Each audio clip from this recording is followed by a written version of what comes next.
Okay, so quick tutorial muna tayo guys, no. So explain ko lang muna sa inyo 'to sa mga curious diyan kung papaano ba ginagawa yung URA remarkable opponent after nyo guys na matapos sa game, no, dito sa Mobile Legends. Okay. So ang kailangan nyo lang gawin guys, okay, so meron ako ipapakita sa inyong video. So kailangan nyo lang guys i-like all lahat ng mga teammates nyo, kahit manalo matalo guys, basta i-like all nyo lang po yung teammates nyo para lumabas yung message na you are remarkable opponent, no. Okay. So kahit kahit defeat kayo guys, kung gusto niyo tong lumabas sa mga kalaban nyo, yung message na to, kailangan nyo lang gawin, i-like all nyo lang po yung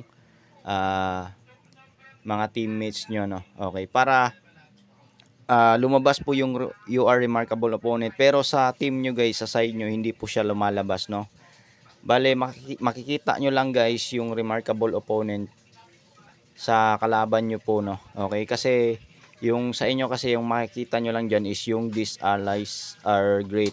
Okay, so bale kapag ka nilike all nyo po siya, ang makikita po sa kalaban nyo is yun na yung you are remarkable opponent, no. So ganun lang yung explanation dyan guys, sa mga curious dyan kung paano ba ginagawa nila yun.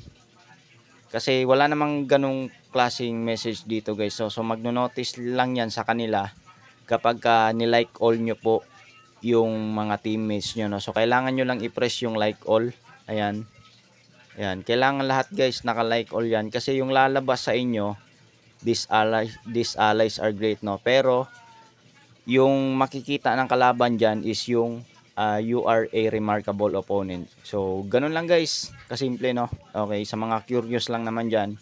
And sana nagustuhan nyo itong video na to guys. Please huwag nyo kalimutan bigyan ng like, share, at mag-subscribe na rin po kayo sa mga bago dyan. So yan lang guys, at maraming salamat po. Peace.